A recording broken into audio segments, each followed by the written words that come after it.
Welcome. My name is Ann Coyle. I am the manager of perinatal bereavement programs at Virtual Health in Voorhees, New Jersey. I work with 3 of our delivering hospitals doing bereavement.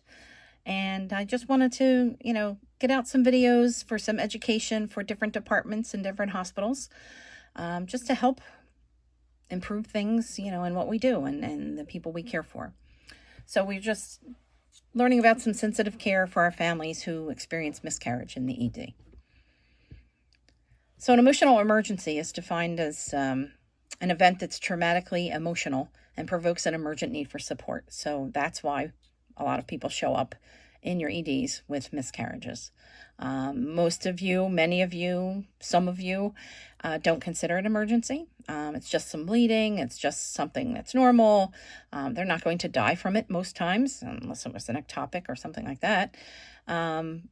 But they feel like it's an emergency. I can tell you that studies have shown that at least 75% of women consider it the death of a baby. So another reason they want to come, just to make sure that everything's okay with the baby or see if there's anything that can be done to save the baby. So that's how they're feeling. Different types of miscarriage. I'm sure most of you know all of these working in the ED. Spontaneous AB is either a miscarriage at home or in the hospital with you. Threatened AB is just some heavy bleeding with pregnancy, where it many times it does not end up in miscarriage. Some people have these threats, throughout their pregnancy. They have bleeding throughout their pregnancy and go on to have healthy babies, and others do not. Bladed ovum is a fertilized egg that attaches to the wall but doesn't develop. A lot of times that's called a chemical pregnancy. Sometimes I'll call it a chemical pregnancy. Ectopic pregnancy, I'm sure a lot of you are aware of that. This is an emergent situation most of the time, where the fetus attaches to an area outside of the uterus and it needs some quick and, some swift care and procedures for that. And a molar pregnancy is an egg with no genetic information fertilized by the sperm, and it grows like a cluster of grapes. It looks like just a bowl of grapes. So why perinatal death can be so complicated? It's always sudden and unexpected. No one ever expects that. They get pregnant and they just think, oh, everything's going to be great. 9 months later, I'm going to have a baby and make everyone in my family happy. Life is good. And then when it hits them, it truly hits them out of the blue, whether it's at 6 weeks, whether it's at 40 weeks, it always hits them out of the blue. And also the way infant death is socially defined in our culture. We've come a long way. We truly have, from the days of, the call the midwife days, where they just swooped a baby out of the room, a stillborn out of the room, and didn't say anything about it, just said forget about it and move on and have another baby. We've come a long way from there, certainly. We do talk about it more. It is talked about more on social media and in the media. People are trying to put it out there just to get it more socially acceptable. But we still have a long way to go. I believe we have a long way to go, but we're getting there. So your assessment, a situation, kind of just going in, and I don't expect you to go in working in the ED. I know I've seen the craziness. I don't know it firsthand because I've never worked in an ED, nor do I ever plan to. But and I'm sure most of you don't plan to do what I do. That's why it's good. We all have jobs job security. So, just going in for 2-3 minutes to talk to them. And sometimes I know that's all you have because you're running busy and crazy these days. How are you doing with all of this? I'm going to say to you, and I'll say it over and over. If they say baby, we say baby. If they say, I think I'm losing my baby, then you say baby. Never call it anything else. I know in medicine we have lots of words, lots of medical words to describe these situations and the products and all those sorts of things. But if they say baby, we say baby. We're not going to say tissue. We're not going to say products of conception. Not going to say fetus, any of that. If they say that's a baby, we say it's a baby. If they say it's just nature's way, it's not meant to be, then that could be a different treatment. If they don't seem as upset about it and they're not crying and whatnot, treat them and street them. Just kind of get whatever you have to get done, give them their instructions and let them go. But I can tell you that 75% of them aren't going to feel that way. All staff should probably view it as a death. In maternity, at least, in most maternity places, they have some kind of symbol they put on the door. And this symbol is a little purple card. It comes from a group called Resolve Through Sharing, which is kind of the benchmark for perinatal bereavement. we put this on the rooms in labor and delivery, in high risk, and mother baby, wherever a mom is that has lost a baby. And everyone in the hospital, should have had training on what this card means.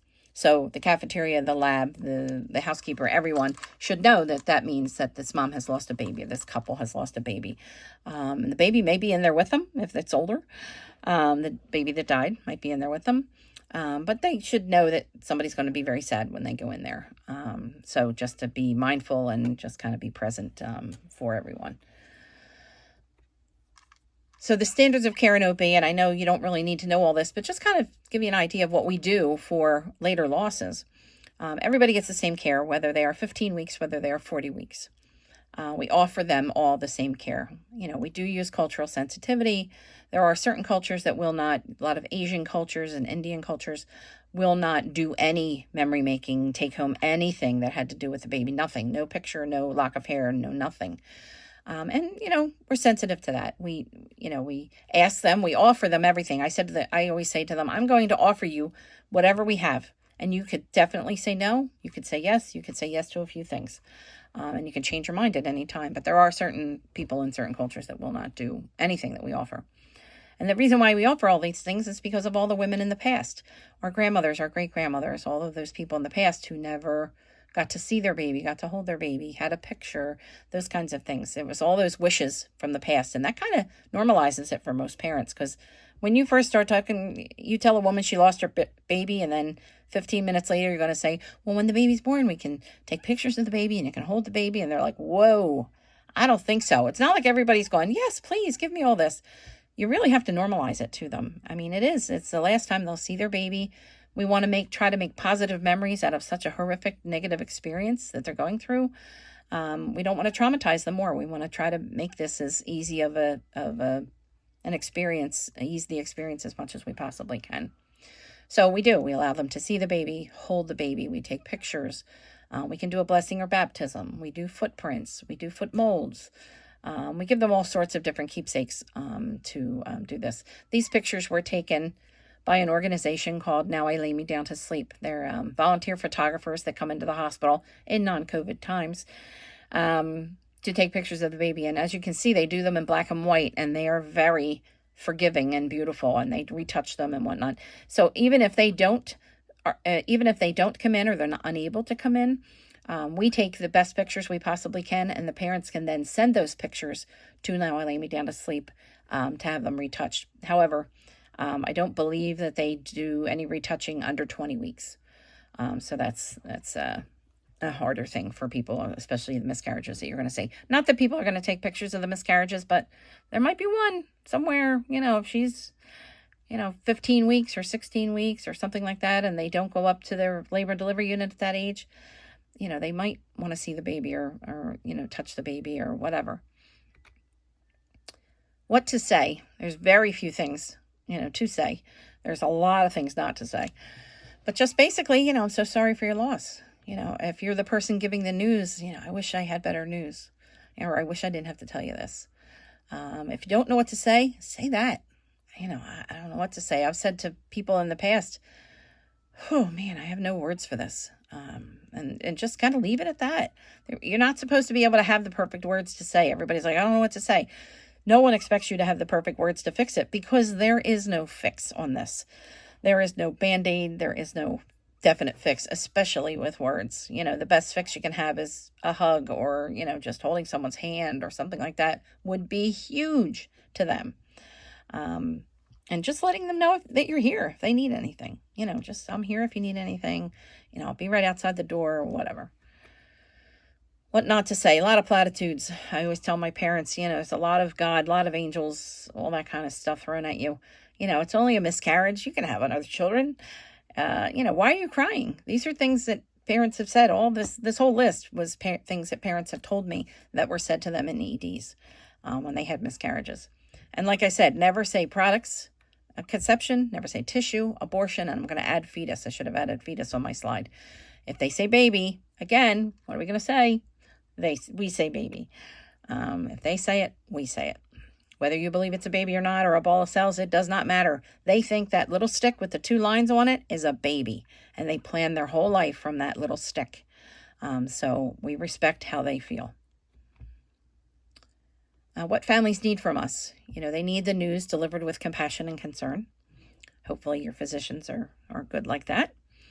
They need some grief support or information. So if your hospital has any person that does grief support, usually it's a labor and delivery nurse with a good heart, or a NICU nurse or something like that. That's what I did before I started this job. I was a NICU nurse for many, many years, and then the hospital realized what I was doing and created a job for me doing this all the time. So if there's anyone in your hospital, find out about it. Is there anybody up in labor delivery that does follow up with patients that have losses up there? Would she be willing to give out her information to people that have miscarriages? She may or may not. And I can tell you almost for certain that those people are not going to contact her.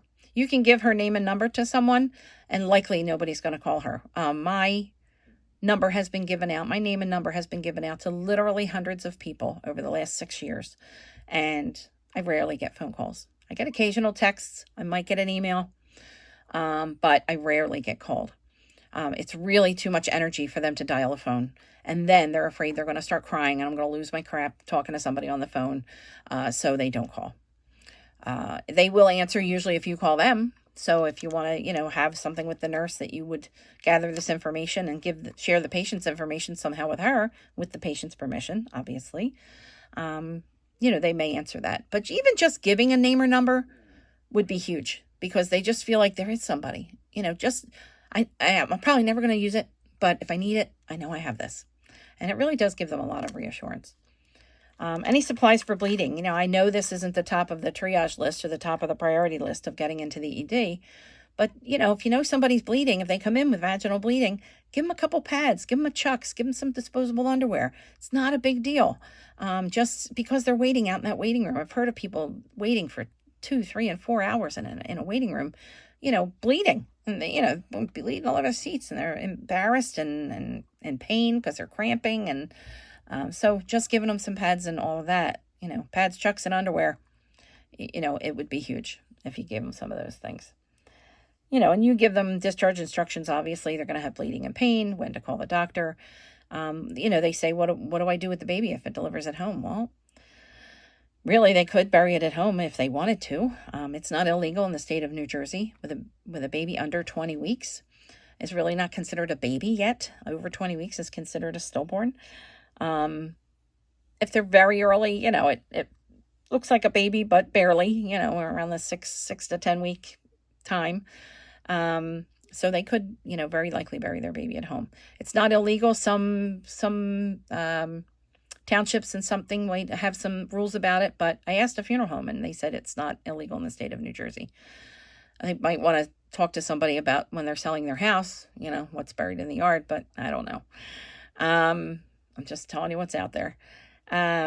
They might want to ask their OB if there's any kind of testing that can be done. Their OB might want them to bring the baby to the hospital. Maybe they want to do some genetic testing, especially if it's not her first loss. Or they could call a funeral home and have the baby cremated if the baby is, later. It's, between 12 and 20 weeks or whatever. If they wanted to have the baby cremated or buried, they'd need to call a funeral home. And also, your hospital would have to generate a death certificate through the new VERI system in New Jersey. It's an online system of birth registry, and there's also a part where they can generate a death certificate. And they just need the death certificate for burial or cremation. They're not going to get a death certificate formally. Or, they could flush the baby down the toilet, which nobody wants to think about, but some people have done it. Questions? I'm leaving you on that note. If you have any questions about anything, now in REDs, I've given them all purple folders to give to the parents. And in that purple folder has a list of online resources, which I'm willing to share with anyone. If you write to me, I'll send you my online resources. There's also a handout on coping with early pregnancy loss. You can make it your own and take Virtua's name off the bottom of it. And I also give them I put my business card in there too. And I also give them a little square, a little knitted or crocheted square that I get from an organization called Bridget's Cradles, BRIDGETS Cradles. I think it's .org. You can Google Bridget's Cradles, and they will send you these for free. They used to be called prayer squares. Now I think they're just remembrance squares. Some are squares, some are circles, some are hearts, but it kind of looks like a baby blanket, and it gives them some token that this happened, because normally it's just like, oh, we're so sorry you're having this bleeding. Here, take this stuff home, and see you later, and they get nothing. And like if they would have gone to labor and delivery, like I said, they would have gotten all those memory making things. So they at least get a token that this happened and an acknowledgement that this happened. So that makes them feel unbelievably better. So if your hospital could do something like that, and if you want more information on, our purple folders and whatnot, I'm more than willing to talk to anyone about it. So feel free to email me anytime. Thanks for listening, and I will maybe talk to you later.